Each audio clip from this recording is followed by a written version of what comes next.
Itu satu.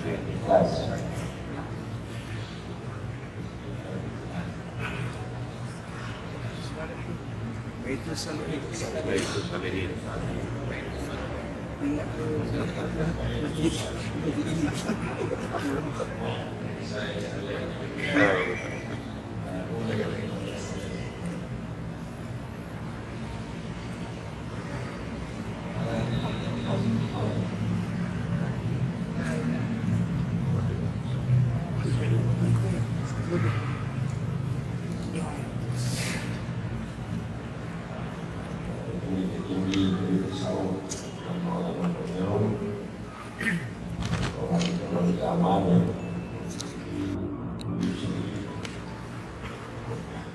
Dan Ketua Ratib Siribe Aceh Indonesia. Jadi malamnya nampak jika bertambah lah bertambah. Penyulun nanti sebagai Ketua Ratib Siribe Indonesia, tapi tambah deh abun benar, yaitu Ketua Ratib Siribe Aceh Indonesia. Jadi lebih kuat lagi. Para hadirin hadirat, bahwa sebagaimana yang Lentuan terangkan beberapa kali, belum berjuang tauhid tasawufnya, jauh banda Acehnya ke 20 dun. Jadi katuhal mentong mata agak muda-muda macur aja. Tahun 50 masa umur 58 tahun, jadi ke 70 foot, Jadi pada masa 56 tahun dan kajau Aceh dibulin, kecuali tsunami, tsunami 2 bulan, kemudian jaklong. Jadi untuk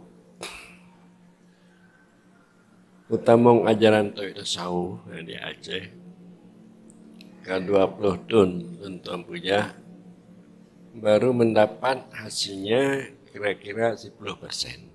Baru hasilnya 30% hanya melom. Lonjak Malaysia 2 go lonjak lego mendapat jamaah 60%. Lonjak Gorontalo 2 go ngomong bupati betul. Profesor Dr. Nelson.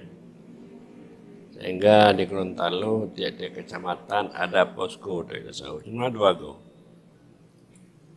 Berarti 80%. Lonjak kono Banda Aceh 20 dun. Hanya mudah-mudahan 10%. Jadi tinggal lun, putarlah awak Aceh. Jadi balik-balik talah lun. Kenalah lama-lama Aceh. Karena ulun membawa ajaran ketauhidan terbagi kepada 3 tingkatan. Pertama adalah tauhid awam.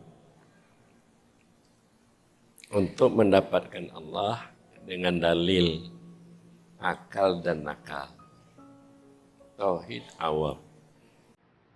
Mendapatkan Allah dengan sifat-sifatnya Allah. Mendapatkan sifat Allah itu 20 sifat yang wajib kita ketahui. Padahal sifat Allah yang lil. 1 yang harus, 20 yang mustahil. Menurut hukum akal, sesuai dengan pendapat Abu Hasan Asy'ari, Abu Mansur Maturidi. Jadi yang dikatakan juga dengan akidah Ahlussunnah wal Jamaah. Jadi itu semua dapat dipahami oleh ulama-ulama pesantren, oleh tengku-tengku imam dalam kampung, dan juga oleh masyarakat banyak. Dan kedua, ada istilahnya tauhid khawas. Ada istilahnya tauhid khawas. Tauhid khawas ini dalilnya adalah mukasyafah, musyahadah, muayyanah. Ada istilahnya mukasyafah, muayyanah, musyahadah, sakar, kabat, basat. Artinya dalilnya itu hakikat. Dengan makna bahwasannya telah tersingkap di dalam batinnya keberadaan Allah. Tersingkap di dalam batinnya kebagusan sifat dan kebagusan zat Allah. Dia tidak perlu lagi untuk mencari dalil mengenai makhluk ini sebagai dalil alam ataupun mengenai Al-Quran dalil, tidak perlu lagi. Karena telah tersingkap dalam batinnya keberadaan Allah dan sifatnya. Itu dikatakan tauhid khawas. Jadi tauhid khawas ini penyebabnya ada tarekat, ada tasawuf, ada suluk. Tarekat supaya berjalan kemauan Tanyo untuk hudur di hadapan Allah. Bukan sekedar Tanyo tahu Allah dengan tauhid kalam atau tauhid menurut pengakuan yang telah dicetuskan oleh Abu Mansur Hasan Asy'ari, Abu Mansur Maturidi. Bukan sekedar mengaku ada Allah atau mengetahui Allah, tapi bagaimana dia supaya berkemauan dekat dengan Allah. Menyotanya ingin dekat berkemauan kepada Allah, dapat dengar donyanya, baik ingat lain selain Allah. Jadi diadakanlah metode tarikat zikir untuk supaya hudur hati kitanya kepada Allah, supaya tidak teringat hanya selain Allah. Terlihatlah kebagusan-kebagusan sifat dan zat di dalam batinnya. Sehingga nyoko yang membawa tanyo dalam beribadah khusyuk, hudur hati, di dalam berdoa, maka itu dikatakan makhul ibadah. Karena di dalam tasawuf, doa itu zikir. Sembahyang itu zikir. Membaca Al-Quran itu zikir. Tasbih, zikir, tahmid, zikir, tahlil, zikir. Jadi bila mana baik doa atau salat atau membaca Al-Quran, hudur hati kita kepada Allah, tidak teringat selain Allah, maka inilah makhul ibadah. Makhul otaknya ibadah. Itu dipendapat oleh orang yang bertauhid khawas. Jadi tauhid khawas dapat memperbaiki akhlak. Karena adanya hudur hati adanya di hadapan Allah, terlihat kehinaan diri adanya. Terlihat katanya sifat-sifat tawaduk, artinya sifat-sifat yang membawa kepada kita tidak ada lagi sombong, hina. Terlihat tidak ada lagi kedengkian, tidak ada lagi kebencian, tidak ada lagi kemarahan. Karena katanya sudah berada di hadapan Allah, timbullah akhlak-akhlak yang mulia di dalam batinnya. Dengan berkat katanya bertauhid khawas untuk hudur hati katanya di hadapan Allah. Jadi tengku-tengku di Acehnya hanayan pati. Tauhid khawanya ana pati. Nah tengku-tengku sebagian kita mau teluk tarikat. Tapi ujung je semakin tuluk je, semakin tarikat, semakin galak je kodonya. Pakai tuluk dan tarikatnya supaya tanya baik cinta dunia. Dunia je, tapi baik dalam hati tanya dunia. lamate tanyo peng, lamate tanyo inong. Supaya itu khudur, tidak terlihat lainnya, hanya Allah.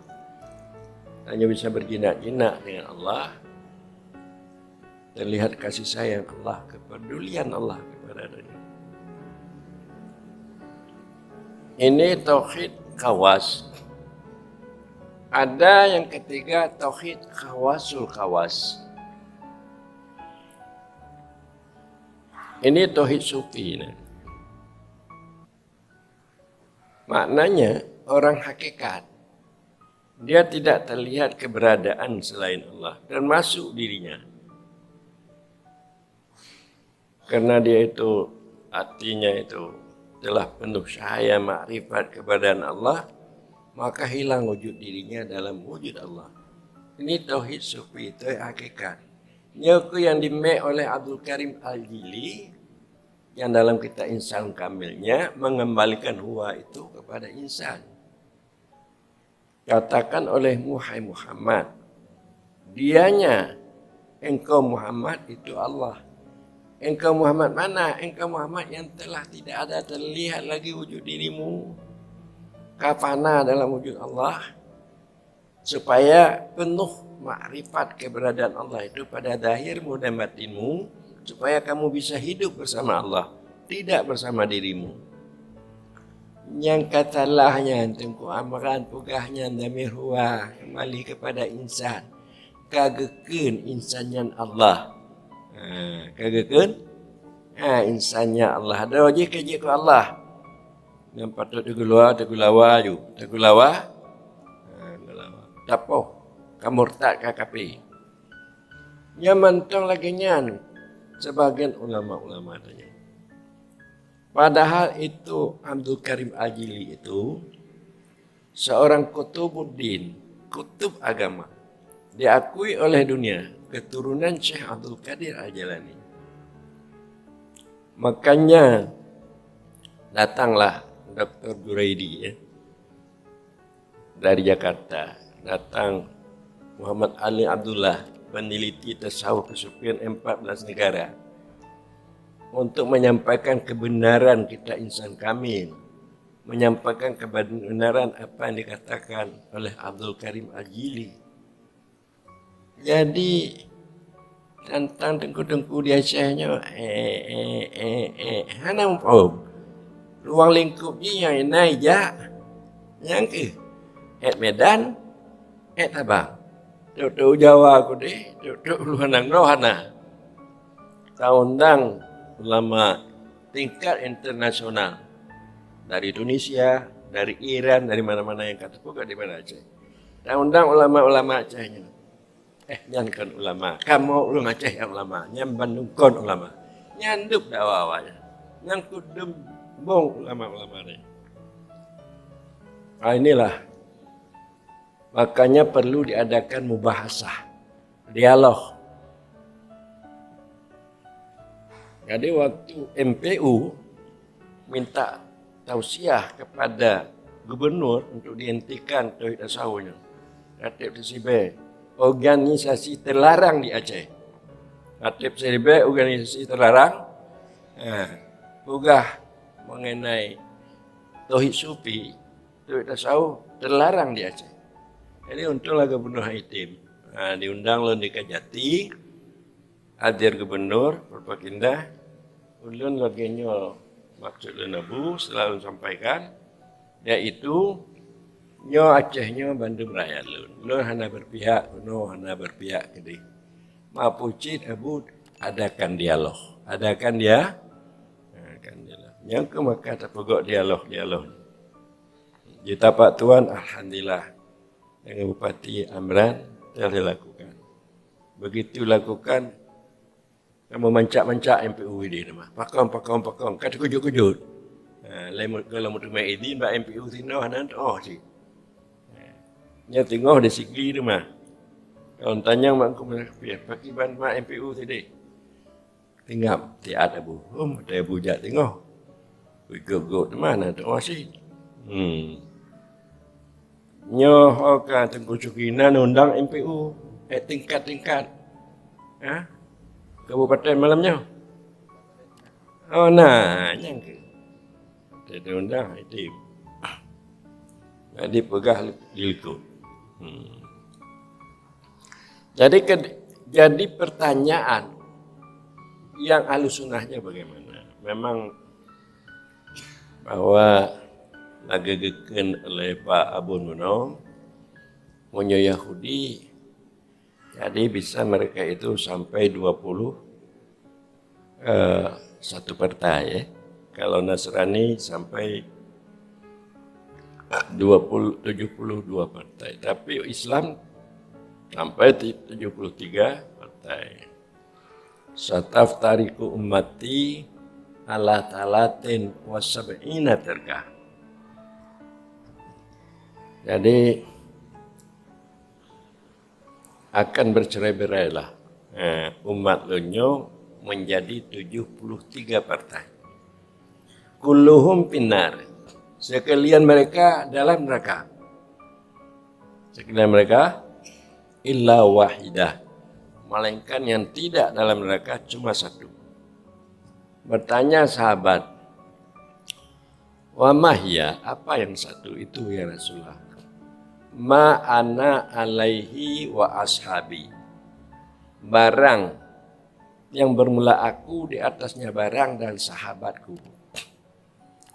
Jadi bila mana umatku lagi pu yang lempuja, buat lun, akhlak lun, keimanan lun, makrifat lun, namun cik yang pegot sahabat-sahabat lun, lagi nyan mengenai taat kepada Tuhan, mengenai akhlak kebagusan, mengenai dengan keimanan, makrifat, ketauhidan. Munyo lagi nyan dipujak lagi nyo lum pujak lagi sahabat lu lagi nyan hana tamung neraka. Hana tamung neraka. Jadi lun Ahlussunnah temayang hana tu. Mak ke Ahlussunnah nombor ta. Nombor. Lu Ahlussunnah lah yang mau pakai. Keng kegop. Kadang-kadang cak inang gop Ahlussunnah. Mak ayan.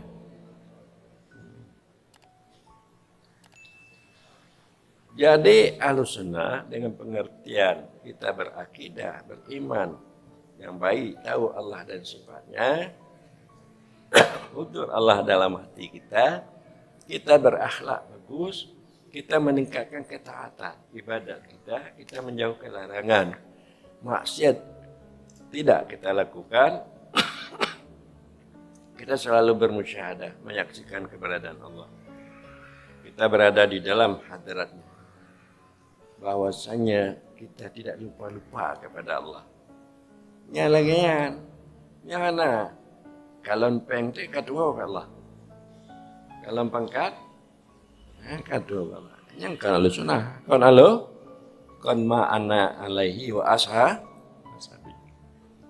Jadi ma'ana alaihi washabi yang hana tamong dalam nerakanya ke baik tapi buat lagi buat Nabi menyana keseluruhan artinya tak tingkatkan taat hanya baik dapat tinggal semayang dimuwati kayak menayan haik tak semayang tahajud haik tak semayang duha cuma naman tong kajit gogot rawatib li yang segi salat dan baik tak buat yang harum yang maksiat, baik penguk gop, baik banci tanya ku gop, baik perut sangka tanya ku gop, guna kesabaran lah mati tanya, baik banget baga-baga tak muhok bungih li, tidak, tanya tahan disakiti, tidak menyakiti, selalu memberikan yang baik-baik. Sebagian mati tanya tajuk bagop. Wate na ilmu danyo berikan na peng tajuk bina mana na lube menang hidup berkasih sayang lagi maknanya jadi ya orang yang akhlaknya baik kemudian dia imannya bukan munafik bukan sekedar iman awam Iman, dia beriman, tapi takutnya buat manusia, lebih takut buat manusia daripada Allah. Lebih takut kepada atasannya daripada Allah. Dan tanya buat Pak Ilyas, bagaimana Pak Ilyas? Siap, siap. Jadi sekarang tidak siap-siap pada atasannya lagi, siap pada Abu. Siap pada siap. Jadi karena sudah pensiun kan, kalau tidak anda, kalau Abu panggil tuh datang pamannya atasannya panggil, tentu siapnya kepada atasannya, tidak pada Abu kan. Tapi tidak juga dalam hatinya Abu. Jadi ini makna untuk menceritakan mengenai Ahlussunnah wal Jamaah. Dan yang kedua, pertanyaan. Pertanyaan kedua mengenai kasifatun. Tidak baginya akhirat selain Allah, itu yang tersingkap. Kasifat tersingkap, yang menyingkap. Dengan makna selain Allah tidak dapat untuk artinya terlihat atau baik akhirat itu ada selain Allah tidak bisa untuk memperbaiki akhirat. Yang dapat memperbaiki akhirat adalah Allah saja. Ya enggak ya? Belum? Ala bidzikrillah tatma'innul qulub. Ketahuilah olehmu dengan zikir Allah itu tenang hati. Maka oleh Ibnu Athaillah membagi zikir. Ada 4 tingkat zikir. 1, zikir ma'al ghaflah, zikir serta lalai. Kita berzikir la ilaha illallah, la ilaha, atau kita sembahyang bismillahirrahmanirrahim, zikir juga alhamdulillah rabbil alamin. Tapi lalai, hati kita tidak teringat Allah. Mata tanya berzikir, tinggal kedai sih. Tinggal kedai, tinggal lampu, tinggal ini, tinggal inam. Berarti dia berzikir mengingat Allah tapi hatinya tidak kepada Allah. Itu 1 zikir. 1 tingkatan zikir. Tingkat yang kedua, zikir ma'al yaqdah. Dia berzikir. Telah terbangun hatinya, mengingat Allah. Terbangun. Tapi yang lain masih teringat juga. Tapi sudah mulai terbangun ingat Allah. Yang lain juga teringat. Itu zikir ma'al yaqdah. Dan yang ketiga adalah zikir ma'al hudur. Dia berzikir. Tidak teringat dia selain Allah. Hanya dia teringat Allah. Teringat sifat-sifat kebagusan Allah, kebaikan Allah, kepedulian Allah. Nah, inilah zikir yang dapat menenangkan hati kita. Waktu kita mengingat Allah, teringat kita nikmat pemberian Allah. Tanda Allah itu sayang sekali kepada kita. Jadi kan banyak pemberian Allah pada kita ni. Wa in ta'udu ni'matallah la tuhsuha. Jika kamu tahu nikmat, tidak bisa kamu hinggakan nikmat Allah. Menandakan Allah itu orang yang paling penyayang. Paling penyayang dibandingkan yang lain. Allah itu sangat penyayang kepada kita. Mata diju buhidung, gulinyum, alah lepupu hijau, inam, darah bau, hijau, nyawali langgugup, darah bau kayak hijau. Ane kadiu si kalahebu al-Farisi. Rupanya kan. Dijuk penuh dia. Jadi teringat kita kasih sayang.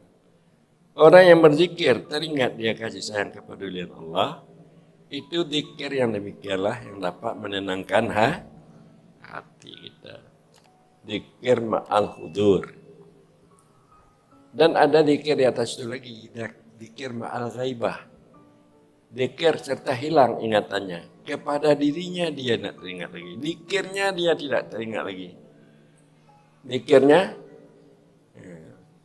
karena rindunya itu sudah sangat rindu kepada Allah. Lagi tanya mumpuk orang yang terindui. Ya, sehingga anak pulih kudronya. Anak pakai banca kapu gali. Itu paling tenang lagi. Paling zikir ma'al ghaibah, zikir sufi, zikir ma'al hudur, zikir tasawuf, zikir ma'al yaqdah itu zikir orang syariat, zikir orang syariat. Zikir ma'al ghaflah itu zikir orang munafik. Orang mana? Ulang.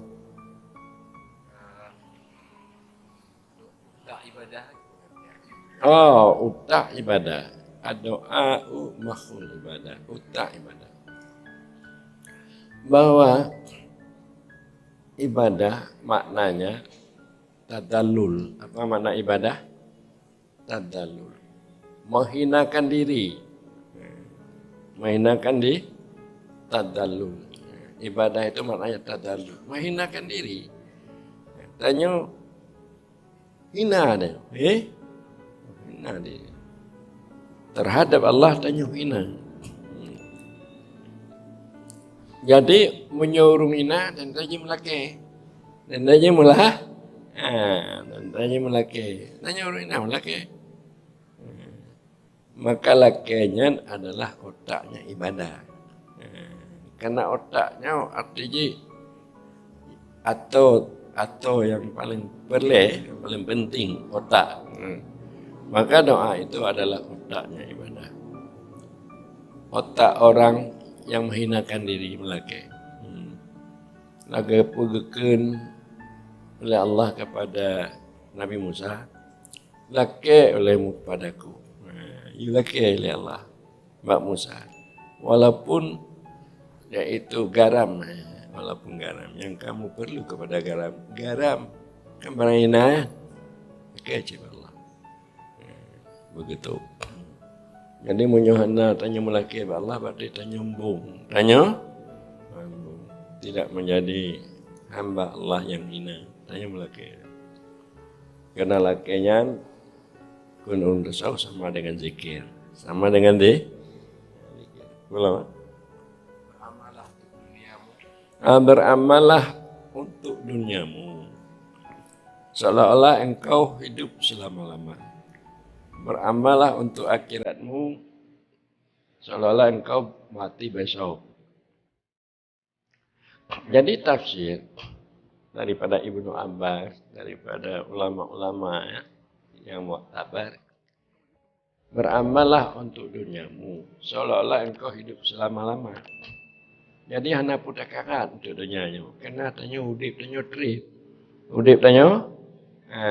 Udip tanya trip. Jadi pelan-pelan. Pelan apa? Baik tak habis. Watai kenan. Tengah temayang-mayang tinggai. Tamu pakai ngontor darah. Mau inong tanya hana lemge. Lalai tak minta dunia. Lalai tak minta. Padahal maknanya beramallah olehmu untuk duniamu seolah engkau hidup selama-lamanya. Berarti hana putakarat. Tanya udip trip. Tanya udip. Dunianya sekedar kepentingan. Artinya anda putakarat. Untuk dunianya anda putakarat. Wa'mal li akhiratika ka'annaka tamutu ghadan. Beramallah olehmu untuk akhiratmu seolah-olah engkau mati besok. Nyan apa ya untuk akhiratnya? Tunggu. Untuk dunia, dia anak tunggu. Untuk akhirat, bak tunggu. Tinggal mati. Tanya kau balik, Untuk akhirat, anda tunggu. Untuk dunia, kau tunggu. Jadi, yang lagi yang sebenarnya tafsirnya.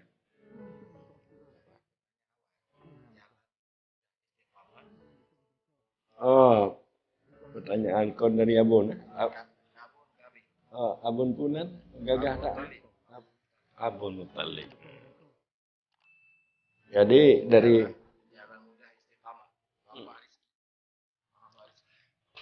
Jadi memang istiqamah ini ma'alla wistaqamu ala tarikah la askainahum ma'an ghadaka. Jika kamu istiqamah pada satu jalan, sungguh bahwa Allah akan memberikan minuman yang tawar. Istiqamah ini artinya makna istiqamah ini tetap. Itu makna istiqamah. Istiqamah pertama adalah istiqamah amal. Istiqamah untuk beramal. Sembahyang macam itu istiqamah. Istiqamah itu adalah ibarat nyawa dari pengamalan. Kalau kita istiqamah, maka amal kita itu bertambah-tambah. Mama istiqamah hanya kedai, bekak kedai, ajak li, cewek li. Jadi akan datangnya atau kudanya mudah maju. Istiqamah amal. Istiqamah itu adalah nyawa amal. Dan juga istiqamah itu istiqamah ahwal. Istiqamah itu nyawa ahwal. Maknanya, hati dan nyoyo senantiasa mengingat Allah. Terus menerus. Maka kalau hati dan nyoyo Allah terus menerus istiqamah, makanya yaitu mendapat kita redha Allah dan juga mendapat cinta Allah. Jadi kalau kita istiqamah hati kita terus mengenal Allah, Allah akan mencintai kita. Udkuruni adkurkum. Ingat oleh kamu aku akan ingat kamu. Jadi kalau kita istiqamah mengenal Allah, Allah mengingat kita. Allah mencintai kita. Jadi istiqamahnya, kalau sebagian ulama menerangkan yaitu melakukan pekerjaan tapi jalan sederhana. Yang kita lakukan itu sesuai dengan ilmu dan juga ikhlas, sesuai dengan sunnah Rasul. Istiqamah. Istiqamah amal. Supaya amal kita itu terus bertambah, terus dapat baik. Istiqamah ahwal. Kita dapat menyaksikan hakikat dengan tajalinya hakikat. Tidak dengan usaha. Karena bila mana hati kita ini berjalan selalu kepada Allah, kita dapat menyaksikan Allah. Hilang lainnya. Hakikat artinya terlihat Allah, hilang lainnya itu hakikat namanya. Tidak dengan jalan usaha. Agar supaya Allah memberikan kita makrifat di dalam batin kita. Al-istiqamah khairun min alfi kiramah. Istiqamah itu lebih baik daripada 1000 kemuliaan. Nah, diberikan oleh Allah kemuliaan, bisa terbang kita di udara, bisa kita berjalan di atas air. Lebih bagus istiqamah. Kalau kita istiqamah, Allah sayang. Dan juga orang sayang kepada kita. Orang sayang. Ji hana mudih meno, ji buat, ji menteng, buat. Nah, hana mudih meno, ji sayang. Cepat urung ji. Kamu nanya? Jadi untuk mendapatkan istiqamah ini, nah inilah dengan jalan berzikir. Dengan jalan berzikir dan melatih amal dan melatih zikir. Istiqamah syariat, istiqamah tarekat. Belum ya?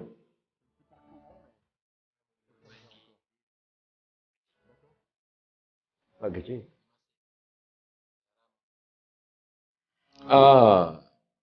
Cara memperbaiki diri. Bukan Pak Geci betul no.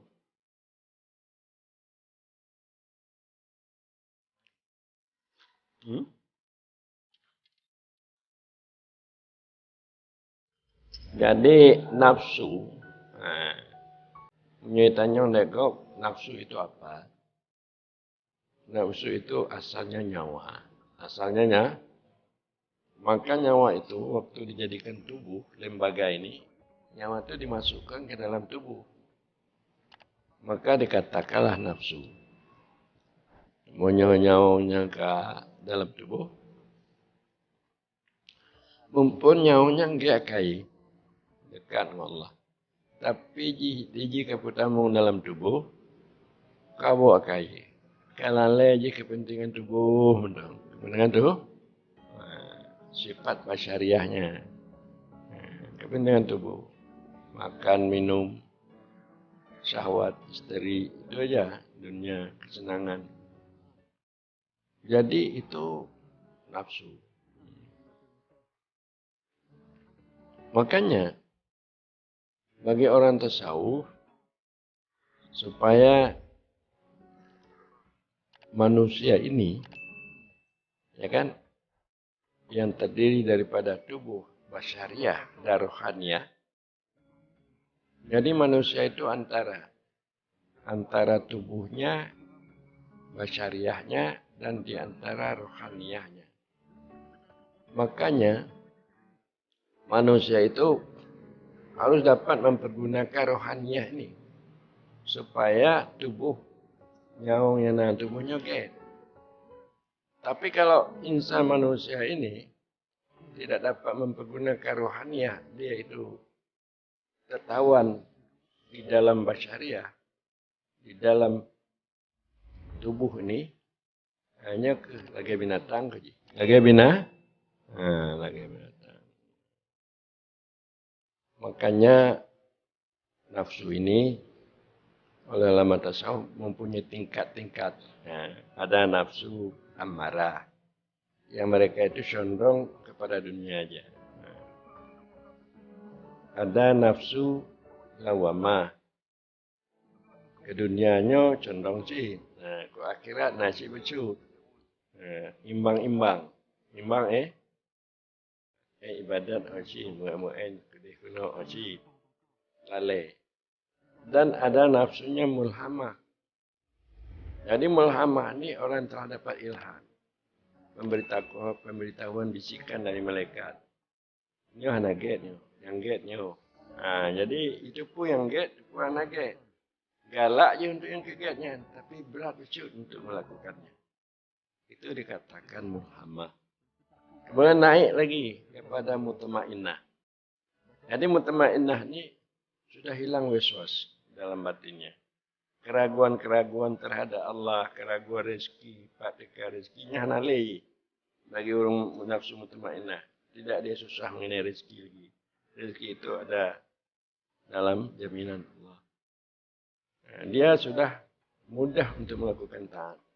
Ana berat jaga tubuh, ana berat jaga masjid, ana berat untuk melakukan ibadat tidak merasa berat. Dan sudah dapat berakhlak yang bagus. Sudah ada sabar, tawaduk. Sudah ada artinya melihat hak orang, kelebihan orang. Sudah tahan disakiti, tidak lagi dia menyakiti. Ini nafsu mutmainnah. Karena dia tidak terlihat lagi. Nafsunya ini sudah dapat fana dalam batinnya. Dia teringat dengan Allah saja, apa yang diperintahkan Allah, apa yang disenangi oleh Allah. Ya nafsu pun aja mutmainnah. Kemudian naik lagi nafsu radiyah. Jadi nafsu radiyah ini sudah hilang ananiyah, keagunnya. Artinya tidak dia bangsakan sesuatu pada dirinya kepada Allah. Tidak ada lagi kesombongan ananiyah dalam dirinya. Naik lagi kepada nafsu mardiyah. Dia sudah ada dalam syu'un dan kelakuan dan. Berarti dunianya hana dikira hana aja dalam pandangan ji. Kecil dunia. Naik lagi kepada nafsu kamilah. Ini sudah menjadi tabiat untuk melakukan yang baiknya telah menjadikan tabiat. Dia selalu bersama Allah. Yang sebenarnya ujung daripada ilmu tasawufnya untuk memperbagus nafsu agar nafsunya itu paling kurang dapat nafsu mutmainnah. Kalau Anda sudah dapat nafsu mutmainnah dalam kitab baik Suruh Salikin dan lainnya, Anda sudah menjadi wali am. Kalau dapat radiyah, mardiyah itu sudah menjadi wali khas. Makna wali pun guru li Allah bendung keperluan dia. Anak pun tetap jikana jupu yang nak tu dia. Lalu tiba-tiba kena. Jadi yang paling senang sebenarnya urip dunianya urun tasawuf, urun sufi. Urun tasawuf, urun sufinya bila mantap dipedulikan oleh Allah, lagi mak mempedulikan anaknya yang kecil. Anak yang kecil digolong jila kami, kanami, dalam makai kanai disediakan oleh lagi nyangka orang tasawuf sufi. Nah, jadi nyangka makan jiurung Acehnya hana galak leh kepada tasawuf dan sufi. Nah, udip tu dah ke. Jadi tu paling-paling pugak proposal. Pugak apa? Nyangka bangun je ibadat kurun. Dan yang pegah habak kesombongan melihatkan kehebatan diri. Ih malim leh, malim. Aneh malim. Kau kahek cik jauh bikam babu. Anak pegah malim. Anak pegah nyambung ketinggian kesombongan dalam diri mereka masing-masing. Jadi barangkali kami tidur tu.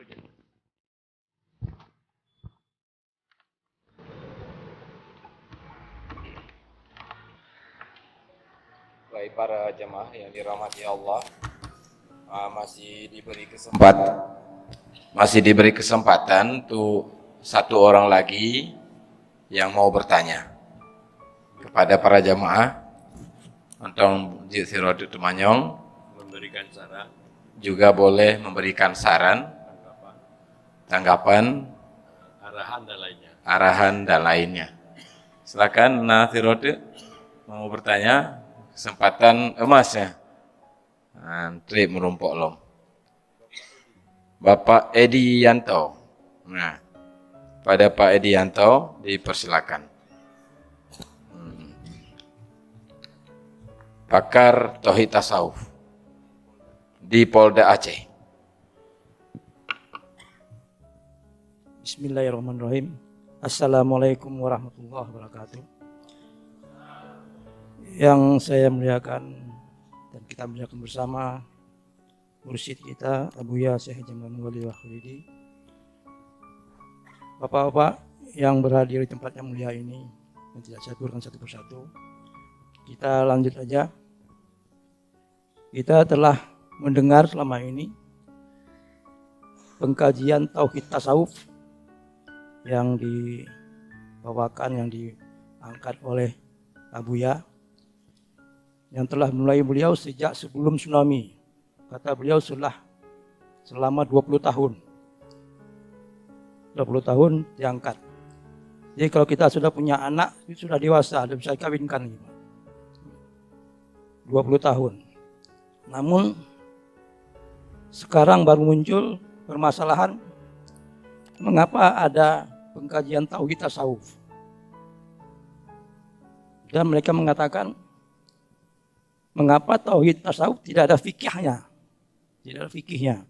Dan ini yang digaungkan oleh mereka yang menghambat perjalanan daripada perkembangan pengkajian ini. Dan ini pula yang timbul di masyarakat sehingga kita dikatakan sesat karena tidak mempelajari lagi, tidak mengkaji lagi tentang fikih. Seolah-olah kita orang tauhid meninggalkan ajaran daripada fikih. Dan ini tentu bertentangan dengan Ahlussunnah wal Jamaah katanya. Namun setelah kita mendengar dan saya sendiri mengalami hal tersebut, bahwa tauhid tasawuf tidak lagi mempelajari ataupun tidak mendalami hal tersebut karena kita telah dianggap dan telah merasakan bahwa tauhid fikih itu sudah ada dalam pengkajian kita sebelumnya. Sehingga untuk mencapai ke tauhid tasawuf ini kita harus mendasari dulu tentang fikih. Yang di dalam tauhid tasawuf itu adalah syariat.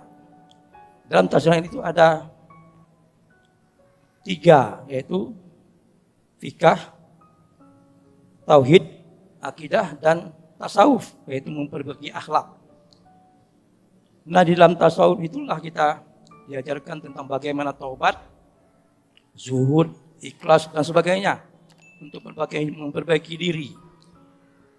Dan yang saya alami juga selama ini itu yang tidak saya dapati selama ini. Ataupun yang tauhid tasawuf ini yang tidak saya dapati. Karena yang saya dapati adalah tentang memperbaiki akhlak, tidak memperbaiki hati. Kalau memperbaiki hati, Itu yang belum saya dapat. Dan itu pula yang dikatakan dalam bacaan-bacaan yang saya terima sebelum saya bergabung dengan pengkajian ini, bahwa kita harus mencari mursyid, mencari guru yang bisa membawa hati kita kepada pengertian tauhid tasawuf ini atau tauhid sufi. Dan ini pula yang menjadi ganjaran bagi saya selama ini. Karena saya dapati dari bacaan-bacaan tersebut bahwa mursyid tidak semua dialami oleh orang. Kalau guru banyak. Kalau guru ataupun ustadz dan sebagainya mengajarkan tentang syariat itu banyak sekali. Tapi tentang orang yang bisa membawa hati kita pada bertemu kepada Allah, itu tidak ada yang menunjukkan diri. Kalau kita tidak bertemu dan langsung membaca, tidak bisa. Dan inilah saya alhamdulillah telah bertemu dengan guru saya yang pertama, yaitu Habib Syukri, yang bisa mengantarkan saya bertemu dengan Abuya. Tentu tidak terlepas dari perkenalan ini dengan Pak Talib dan Pak Ilyas.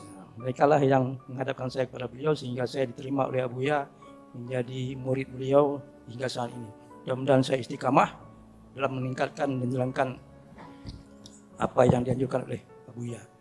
Nah, disinilah Abuya kami mengharapkan tentang mengapa tauhid tasawuf ini harus diangkat, harus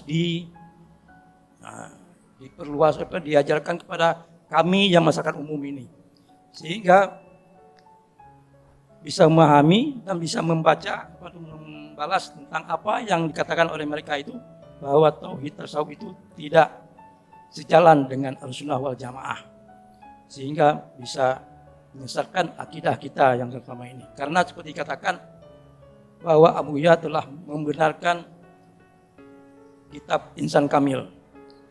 Sebenarnya bagi mereka yang tidak membaca itu mengatakan hal itu yang itu Abuya sudah salah. Tapi kalau mereka mengatakan membaca dan memahami dan bisa berdialog, bisa mengatakan. Bahkan ada yang mengatakan kepada saya, kenapa ikut Abuya katanya? Nah, kenapa? Apa salah? Abuya itu sudah salah. Saya katakan Abuya masih hidup. Mari kita berdialog. Ini yang mereka tidak ingin melakukannya. Saya telah mengajak bahwa yang mengatakan bahwa Insan Kamil itu benar ada di sini dan ada beliau Abuya.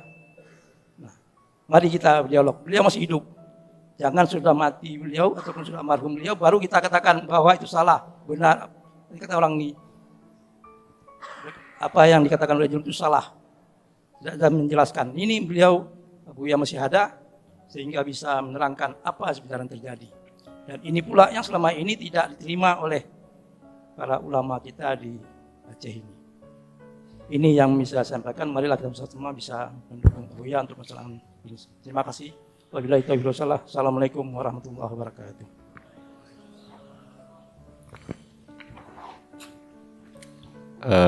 Ada kata ulama tasawuf mengatakan asyari'atu bila hakikatin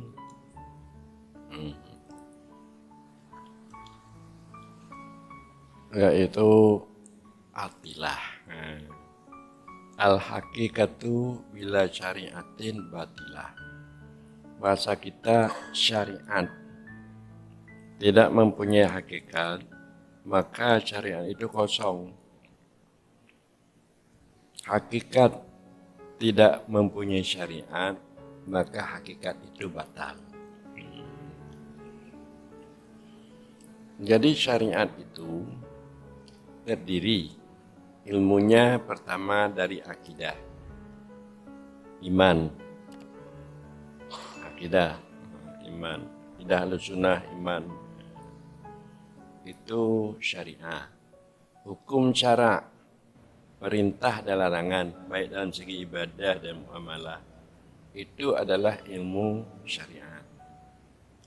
Dan memperbaiki nafsu, tasawuf, supaya kita bisa memperbaiki nafsu kita,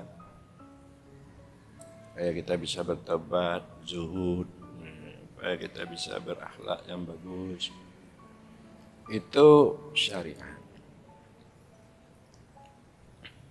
Jadi kita harus melakukan itu. Inilah makna wa'tasimu bihablillah. Berpeganglah kamu dengan tali-tali Allah. Berarti iman, akidah, hukum syara, tasawuf, akhlak. Kemudian Allah memerintahkan kita wa'tasimu billah. Berpeganglah kamu dengan Allah. Bukan dengan talinya lagi, tapi dengan Allah itu sendiri. Taraki dari wujud waham. Kita berpindah daripada wujud selain Allah kepada Allah. Bersih daripada ragu-ragu. Jadi ingatan sangkutan hati kita tidak lagi kepada alam dan kepada diri kita. Diri kita ini wujud waham. Alam ini wujud waham. Hanya kepada Allah perbuatan dan sifat dan wujudnya Allah. Hilang yang lainnya. Itu dikatakan hakikat. Kita berpegang dengan Allah. Tidak kepada diri kita. Umpamanya kita sembahyang. Kita telah melakukan sembahyang. Syarat rukun. Ya. Kita tahu sah batal. Kita tahu bagaimana takbir. Kemudian kita jangan berpegang dengan pekerjaan kita ini. Dengan sembahyang yang kita lakukan. Karena sembahyang pekerjaan ini datang dari Allah. Datang dari Allah. Kita bisa bergerak dari siapa? Dari Allah. Kita bisa membaca dari Allah. Terlihat itu dari Allah. Kita berpegang dengan Allah. Hati kita kepada Allah. Tidak terlihat lagi perbuatan diri, sifat diri, dan wujud diri. Itu hakikat. Wa'tasimu billah, berpeganglah kamu dengan huwa maulakum, dianya Allah itu Tuhan kamu. Jadi barulah kita usul untuk dapat bermakrifat dengan Allah, bahwa Allah itu adalah wujud mahad, wujud semata-mata, wujud yang sebenarnya. Kita ini adalah wujud ifadah, wujud limpahan. Barulah sah kita berzikir. La mawjud biha ilal. Tidak yang ada pada hakikatnya, melainkan Allah. Tidak yang ada perbuatan pada hakikatnya. Tidak yang ada sifat pada hakikatnya. Tidak ada yang ada wujud pada hakikatnya, melainkan Allah. Jadi yang ini bukan kita tidak berpegang pada akidah. Mula-mulanya kita berakidah, bersyariah, berakidah. Kalau kita masih ada kita. Kalau sudah berhakikat, tidak ada lagi kita, yang ada hanya Allah. Supaya syariat Allah itu masuk dalam batin kita. Dan kemudian mengapa Abu mengangkat ajaran tasawuf kesufian ini? Sebab Abu mulai daripada umur 21 tahun sudah memimpin pondok besar Darussalam. Umur 21 tahun. Mbak Ati sudah memimpin pondok, mengajarkan mahali dan sedikit mengajarkan taufah. Tapi waktu itu tidak mendapat ketenangan batin, kesenangan. Karena pondok Darussalam itu pondok pusaka dari orang tua. Jadi tidak bisa sendiri-sendiri aja bergeler untuk pimpinan. Nah, berpindah pada Muhyiddin, berpindah pada Jamaluddin, berpindah dengan Nasir. Waktu berpindah-pindah tuh, saya juga termenung. Karena tidak ada jamaah lagi, karena tidak ada sumber pemasukan lagi. Peningnya. Sehingga diajaklah oleh teman-teman, masuk DPR, di sana ada honor, ada gaji. Jadi diberikan kursi DPR. Tanpa kampanye-kampanye, cuma DPR tingkat 2. Dilihat di mana pula gaji-gaji, tidak cukup. Mungkin bangkrut. Kalau dulu orang panggil kita dengku, ada sedekah. Ini bapak, sangka sudah ada uang, orang mungkin jauh. Ini sulit juga nih. Kemudian tanya saya, termenung juga. Tidak lagi Darussalam pindah ke Pau, termenung. Apa yang saya lakukan? Maka saya pergi, saya ceritakan ke Tapanuli oleh Tengku Syekh Ja'far mengatakan pada saya, coba anda talaah yarfa'illahu alladhina amanu minkum walladhina utul ilma darajat. Allah mengangkat orang-orang yang beriman daripada kamu yang didatangkan ilmu beberapa derajat. Kalau kita sudah punya ilmu, ya iman, ada ilmu, kita terangkat. Jadi saya periksa iman yang bagaimana yang bisa terangkat nih. Rupanya iman nih bertingkat-tingkat juga. Kalau iman awam itu tidak bisa terangkat. Iman khawas itu sudah bisa terangkat. Iman khawasul khawas itu sudah terangkat. Makanya saya cari kita-kita lain untuk mendapatkan iman khawas, iman khawasul khawas. Saya buat jamaah, rupanya ia terangkat. Ia terang. Sehingga saya dikenal sampai ke Malaysia, Singapura, ya, kenal kemana-mana. Ia terangkat. Sehingga saya tidak kalah lagi dengan abang-abang saya, adik-adik saya. Walaupun beliau profesor, walaupun beliau umpama anggota DPR pusat berapa kali, tapi saya tidak kalah. Kalau saya banding jemaah saya lebih banyak. Lebih kalau banyak jemaah itu banyak duit kan. Jadi tidak kalah. Jadi pemerintah berapalah banyaknya uang gaji itu. Tidak ada seberapa. Karena pemerintah tidak banyak. Tapi saya jemaah saya banyak, masyarakat. Jadi uang saya lebih banyak. Saya terangkan. Sama ini ceritanya, saya ingin ya supaya ulama-ulama ya yang dulu perjalanannya seperti saya, supaya bisa bergabung dengan tasawuf sufi ini supaya terangkat, supaya terangkat. Itu tujuan saya. Saya sayang pada mereka supaya terangkat mereka. Bisa beribadat baik, beriman baik, berakhlak baik, bermakrifat tauhid yang baik. Nah inilah tujuan saya, bukan karena ada tujuan mencari anggota DPR saya, tidak ada. Menjadi bulan saya tidak ada.